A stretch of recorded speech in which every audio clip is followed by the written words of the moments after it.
Notícias estão explodindo, bombando nas principais manchetes do país inteiro, e eu faço questão de fazer aqui o trabalho de casa, né? Separar aqui as informações mais importantes, mais impactantes, para que você, inscrito aqui nesse canal, seja inscrito muito bem informado. Afinal de contas, né? Um cidadão bem informado jamais será escravizado. Gente, o vídeo tá lotado de novas informações fresquinhas que acabaram de sair do forno. Não esqueçam, por favor, de se inscrever no canal, ativar o sininho das notificações e compartilhem o vídeo o máximo possível que vocês puderem.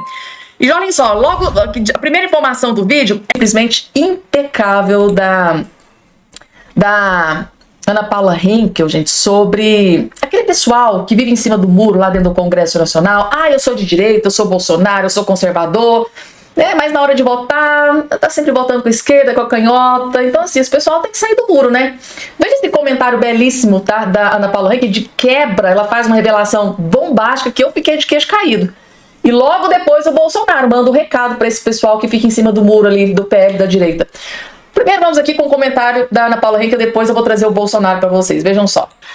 Eu vou ser muito breve, Paula. Eu acho que o brasileiro hoje, nós estamos muito cansados de discursos em relação aos congressistas parlamentares que vão ali para as redes sociais. Alguns vão para as redes sociais, colocam, né, o dedo ali na ferida, no que tem que ser votado, no que tem que ser exposto, como foi o vídeo do deputado Nicolas Ferreira, que viralizou, não sei, já deve estar mais de 400 milhões de visualizações.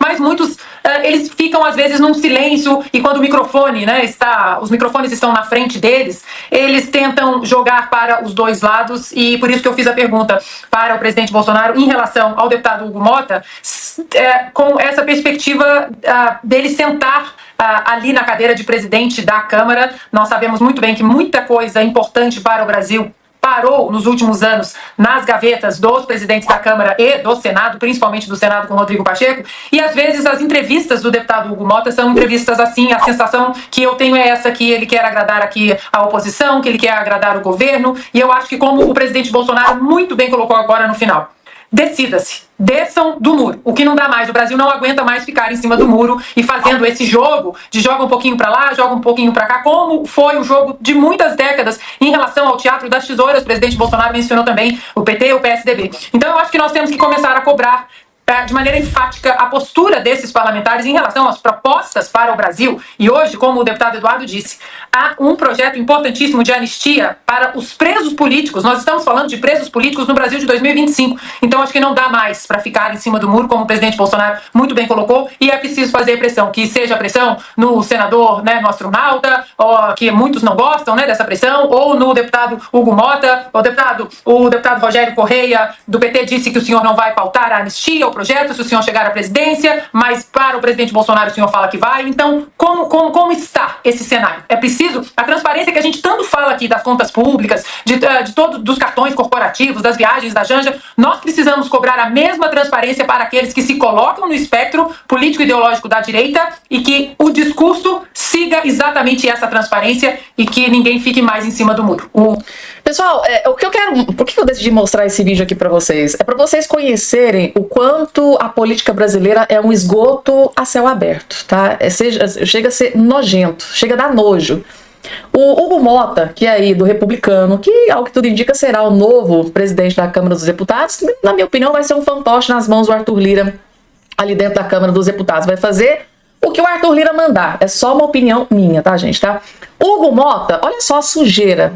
Olha só a sujeira que ele tá fazendo. Quando ele tem reunião com o PT, né, com o alto escalão do PT, ele diz: olha, PT, tá, pode ficar tranquilo que eu não tenho intenção de pautar a anistia, tá, para o pessoal do 8 de janeiro.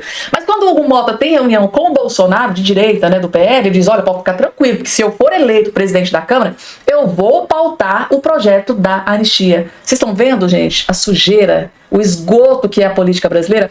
É assim que funciona. Para a pessoa chegar no poder, tá, ela promete mundos e fundos. É o que o Lula fez durante a campanha, prometeu mundos e fundos e não cumpriu praticamente nada. A mesma coisa está sendo feita pelo Hugo Mota. Para a esquerda, ele vai dizer que não vai pautar o projeto da anistia, que é, assim, a prioridade do Bolsonaro dentro do Congresso hoje, Eduardo Bolsonaro, do clã Bolsonaro, a prioridade é a votação do projeto da anistia, da aprovação. Aí ele tem reunião com o PT, o Hugo Mota, tem reunião com o PT, com líderes do Lula, diz: não, pode ficar tranquilo que eu não pretendo votar projeto da anistia nenhum. Mas quando chega na reunião com o Bolsonaro, com o PL, com a direita, não, se eu vencer, se eu for presidente da Câmara, pode ficar tranquilo que nós vamos aprovar o projeto da anistia. Gente, é ardiloso, é vergonhoso, é vexatório. O nível, tá? O nível que eles chegam a ponto para conseguir chegar no poder.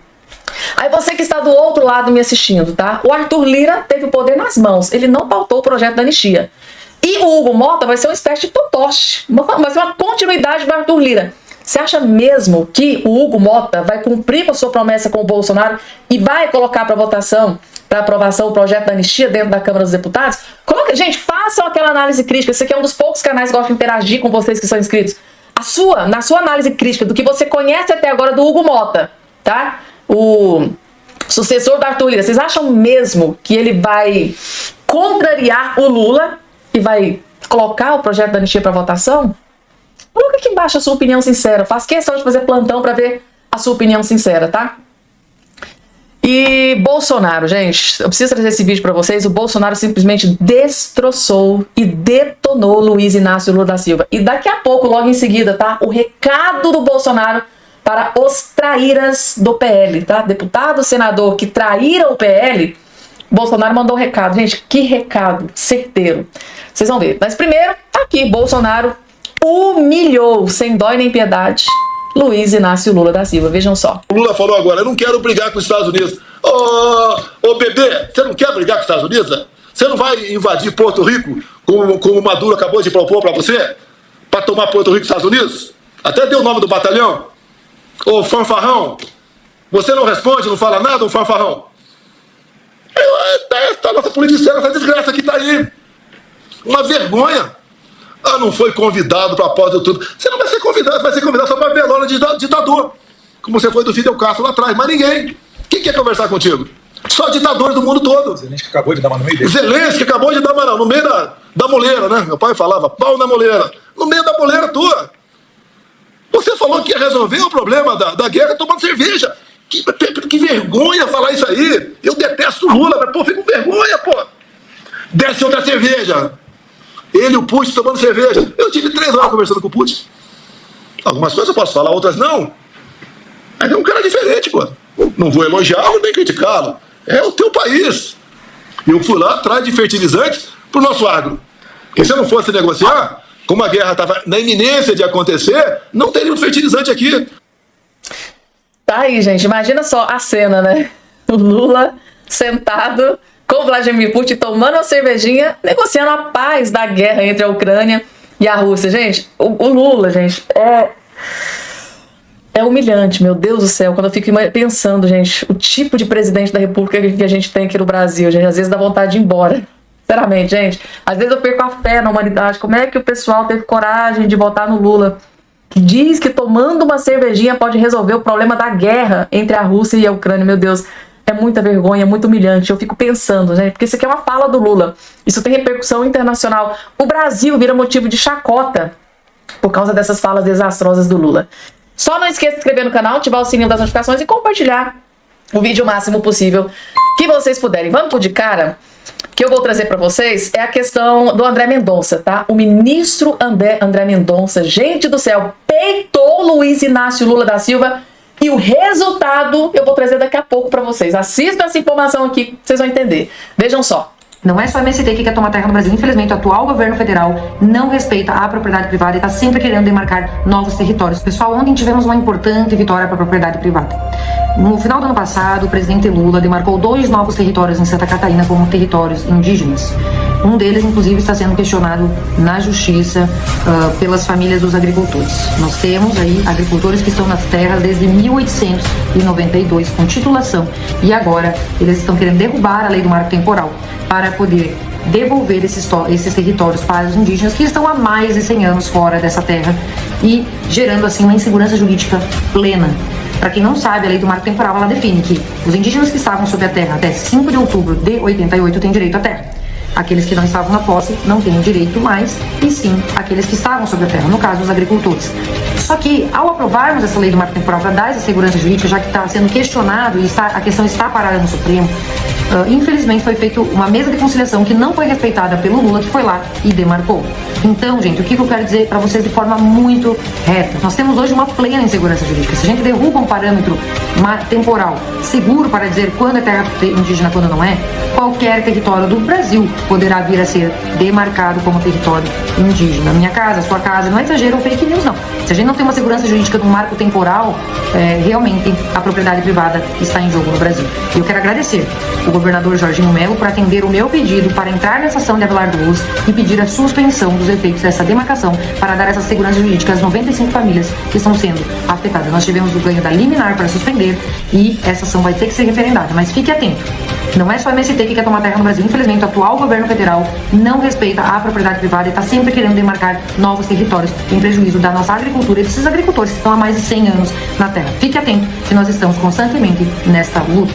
Um grande abraço. Isso aí, gente, tá? Nessa questão da demarcação, né, das terras indígenas, simplesmente o André Mendonça, gente, tá? O André Mendonça suspendeu, por meio de uma liminar, os efeitos do decreto 12.289/2024, que determinava, né, a demarcação de terra indígena, né, em Abelardo Luz. Essa decisão trouxe alívio para 95 famílias de agricultores. É o André Mendonça se tornando uma grande pedra no sapato, né, do Lula da Silva, afinal de contas. Não são todos os ministros do STF que são cachorrinhos do Lula ou do Moraes, né? Pelo menos salvou um das duas indicações do Bolsonaro. Salvou um que realmente faz valer o que está na Constituição Federal, do que está na lei, que é o mais importante. A gente não tem que ser pro lado direito ou do lado esquerdo, só basta seguir o que está na lei, tá? E o André Mendonça tem dado muito orgulho para o Brasil, exatamente está ali fazendo valer o que está na Constituição e o que está na lei.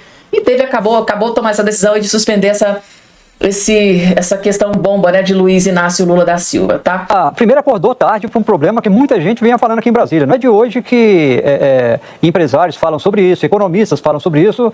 É estranho a demora para o governo entender que isso estava tirando popularidade do presidente e gerando mau humor na população. Não é de hoje. Então o governo demorou muito. Será que foi o Sidônio que lembrou? Gente, olha, na verdade o que está acontecendo é o preço do alimento que está caro aí, viu? Então parece que o governo acordou para um momento que não tem muito o que fazer agora. Não há o que fazer, né? O que você poderia fazer foi o que a Ana disse, mexer no câmbio. O governo resiste a adotar novas medidas fiscais para derrubar mais o câmbio. Agora, estão falando em chamar, Andréia, esse filme eu já vi várias vezes, não dá em nada, né? Uma transferência de responsabilidade. Vamos chamar produtores em Brasília, vamos chamar donos de supermercado em Brasília, vamos chamar frigoríficos, vamos chamar rede de distribuição em Brasília para conversar, para checar quais são as medidas que devem ser adotadas. Gente, não dá para inventar a roda, né? É mecanismo de mercado. O governo prometeu hoje que, olha, o preço dos alimentos que estiver muito caro aqui dentro e lá fora estiver mais barato, vamos reduzir a alíquota de importação. Não vai encontrar quase nada para importar. Esses produtos que estão subindo mais aqui no Brasil estão mais caros lá fora também. Subiu no Brasil porque subiu lá fora também. Então isso não soluciona. Pode solucionar pontualmente, mas por questão de quebra de safra no Brasil, aí o problema é localizado no Brasil, né? Você teve um problema de produção no país, então vamos importar produtos. É caro. Valdo Cruz, não tá mais naquele clima de dançar com o sarong no pescoço, né? O que aconteceu com a Globo? Acho que eles estão vendo o barco afundando. Enquanto isso, a discussão à direita. O que fazer? Bolsonaro voltou a falar da direita limpinha. Eu respeito muito a análise do Bolsonaro, a liderança, o capital político dele. Não acho ele um estrategista brilhante, cá entre nós. Eu acho que as lições que vêm dos Estados Unidos, em que pese a diferença na Suprema Corte, que faz toda a diferença do mundo, nos Estados Unidos ainda tinham as regras do jogo e o Trump pôde dar a volta por cima mesmo perseguido, no Brasil é mais complicado, mas de novo, nós não vimos o Trump fazer duas coisas. Nós não vimos o Trump chorar e comover as pessoas com a sua situação de vítima, e nós não vimos ele acenar para a turma do pântano, para o Deep State. Nós vimos ele dobrar a aposta. Ele tem que ser estrategista, ele tem que acenar com algum pragmatismo para sua governabilidade, porque o Congresso é maioria republicana, mas isso não quer dizer que é todo mundo maga. Então ele vai ter que ceder algumas pautas, isso é a arte de governar. Mas a volta por cima, a maior da história, não foi, digamos assim, com uma acomodação do Trump. Não foi. Essa lição é importante, gente. Porque senão a direita brasileira pode estar entendendo as coisas erradas. Olha o próprio Milei na Argentina. O malucão que não era levado a sério. Não era o Macri. O Macri não deu certo. Tucanar não é uma opção. Tucanar não é uma opção. Acho que isso deveria estar claro. Eu menciono isso só porque voltou a treta, e eu não quero me meter em treta tão cedo, eu estou focando aqui em tantas leituras boas, profundas. Só para vocês terem ideia, livro sobre aborto, sobre câncer, tanta coisa que eu estou lendo, que eu não quero ficar nessas tretas picuinhas menores. Tenho mais o que fazer com o meu tempo e com a minha energia. Mas eu vi uma troca que chegou a mim, do Kim Paim com o Salles. Eu sou time Salles nessa. Eu sou time Salles. O Kim Paim tentando convencer o Nicolas, que parece que o partido do Pablo Marçal ofereceu as portas a ele, ele recusou. Fez bem. Esse sim, aí se mostrou um coach oportunista mesmo e já se queimou. Não convence mais ninguém, o Marçal. Mas, Nicolas, os políticos do PL estão apanhando, porque muitas pessoas não entendem como funcionam as eleições legislativas. Elas não entendem que você só presidiu a Comissão de Educação porque o PL apoiou o Lira. O Salles foi lá e falou, explica também que foi justamente o Lira, apoiado pelo PL, que matou o projeto de anistia aos presos do 8 de janeiro. Talvez engane alguns incautos indeformados, mas não resiste aos fatos. Ou seja, é preciso tomar cuidado com o excesso de pragmatismo. Eu venho dizendo isso há algum tempo. Porque pragmatismo em excesso pode ser adesão, colaboracionismo. Até onde vai o limite? Vamos apoiar o Lula para conseguir ministérios no governo. Não é muito diferente dessa lógica. Então, tem um custo muito alto, sim, de capital político, de coerência argumentativa, de tudo. Você publicamente apoiar um monstro do pântano como é o Alcolumbre. Então, não é fácil a vida de político. Cada um tem um papel, é um time de futebol, tem ataque, tem defesa. Então, eu entendo que alguns vão ter que fazer um certo jogo, alguns têm que construir pontes, outros têm que manter coerência, capital político. É complicado. Mas não venham me dizer que a única postura decente é apoiar o Alcolumbre. Porque aí, meus amigos... E, para fechar sobre o STF, é assim que funciona. A Polícia Federal, a ala da Gestapo, que virou lá, pede ao Flávio Dino, ele na relatoria, para apuração sobre emendas, e o Barroso manda a PGR se manifestar. Por quê? Porque o sorteio deu o Cássio. E o Cássio não é um deles, a princípio. É assim que funciona hoje. O negócio é escancarado. É tão escancarado que o Gilmar Mendes, o ícone desses monstros do pântano, do sistema, do deep state brasileiro, vai lá e diz abertamente que o STF derrubaria medidas do Congresso percebidas como negativas para a Corte. Por exemplo, criar mandatos. Quem legisla sobre isso é o Congresso. O Supremo é a última instância para fazer valer as leis criadas pelo Congresso, inclusive sobre seu funcionamento. Mas o STF diz nada disso. O que o Congresso fizer, a gente rasga. Está indo muito bem a democracia brasileira. Está indo muito bem. E o Estadão continua incomodado com o Alexandre de Moraes, mas até a página 2. Se ele só perseguir bolsonaristas, está tudo certo, né, Estadão? Mas se ele começa a censurar o colega da casa, o André Asa, aí eles fazem um editorial. Ministro sem senso de humor. Eu também não achei muita graça quando ele me censurou e mantém há 2 anos a censura. Eu não achei nenhuma graça quando ele pegou uma boa grana que eu tinha, que faz muita falta nos custos elevados de saúde aqui do meu tratamento, e tomou para o Estado. Congelou. Não achei nenhuma graça. Mas o Estadão não escreveu uma linha sobre isso. Quando ele confiscou meu passaporte brasileiro, e eu perdi o aniversário da minha irmã, por exemplo, de 50 anos, eu não achei graça. Um dia, o filho de vocês vai trabalhar um pouquinho mais, já trabalha muito para pagar impostos, mas vai trabalhar um pouquinho mais para pagar as indenizações que gente como eu vai receber de forma legítima, processando esse Estado mafioso que foi tomado por essa quadrilha e fez isso que fez com gente inocente. Um dia. Tem que esperar a quadrilha sair do poder, né? Senão ele vai lá e enterra. Enquanto isso, o Barroso diz que a normalidade institucional é um dos ativos valiosos no Brasil, assim como o processo eleitoral, né?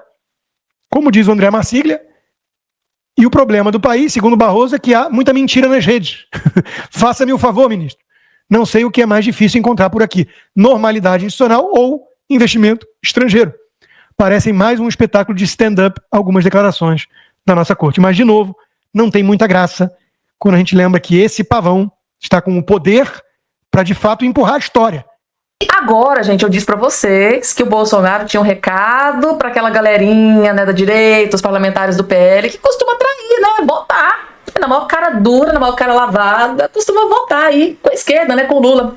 Tá aqui o recado, ó. Nomes do PL favoráveis à tributária devem sair em 2026, diz Bolsonaro. Ou seja, aqueles parlamentares, né, que fizeram campanha para serem eleitos, utilizando o nome do Bolsonaro, utilizando a direita, né, os conservadores. Porque assim, para ser eleito, quando você diz que é de direita, que apoia o Bolsonaro, é fácil, né? Porque a direita tem um alcance gigantesco nas redes sociais. Então é fácil você ser eleito usando o nome do Bolsonaro, mas a partir do momento em que o Bolsonaro chega e diz, olha, esse deputado aqui não é meu aliado, eu não apoio esse tal. Por exemplo, vou citar um exemplo aqui para vocês. Na verdade, são vários parlamentares. O Romário vai lá tentar de novo, vai dizer, olha, eu sou conservador, eu sou do PL, eu sou do Valdemar Costa Neto, eu sou do Bolsonaro. Então, assim, para conseguir, tá, vai lá, eu sou de direita. Aí imaginem só o Bolsonaro gravar um vídeo e dizer, olha, eu não apoio o Romário, tá? Romário não faz mais parte do nosso time, ou não faz parte mais do nosso time. Acabou. Quem que vota? Vocês viram o que aconteceu com a Joyce Hasselmann, que é conhecidamente uma das maiores traidoras do PL, do Bolsonaro, tá? Bastou o Bolsonaro dizer uma frase, ela hoje não ganha nem pra síndica de bairro mais. A carreira política da mulher foi destruída depois que ela decidiu trair o PL e o Bolsonaro. Então basta uma frase do Bolsonaro, ele destrói a vida política de qualquer um traidor do PL. E o recado foi dado. Gente, eu fico imaginando aqueles parlamentares de direita, do PL principalmente, que votou na reforma tributária. Que latada, que mancada. Será que o Lula vai salvar? O que vai restar pra eles é o Lula. Não quis votar com o Lula? Então depois vai pedir apoio pro Lula. Vai pedir pro Lula gravar um videozinho na rede social pedindo voto pra eles. Faz isso mesmo. Vocês viram agora esse último pleito eleitoral de prefeitura? Vários prefeitos reclamando que o Lula não gravou um vídeo pra ajudar na campanha. Vocês acham que o Lula vai estar preocupado com gente que era do Bolsonaro? O Lula tá pouco se lixando se esses parlamentares vão cair. Eles querem que se lasque, que caia. Mas preferiram isso, né?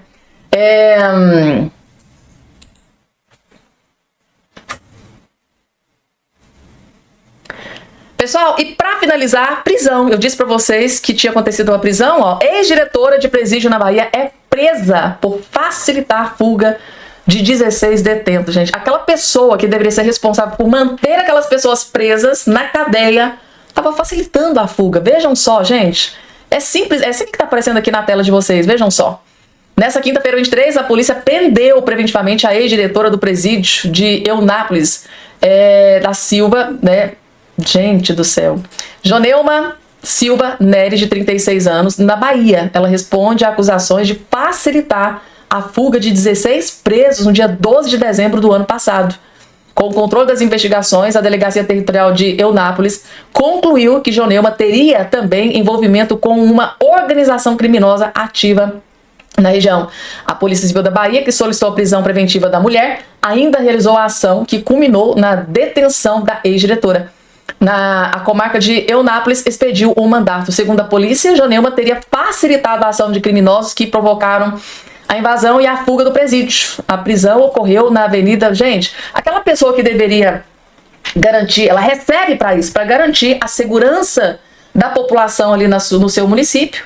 Ou até de outro. Essas pessoas, quando saem da cadeia, elas vão para muito longe. Então ela vai lá, deveria manter essas pessoas presas, bandidos, criminosos, a mais alta perigo, são bandidos perigosos. Graças a ela, hoje está na rua.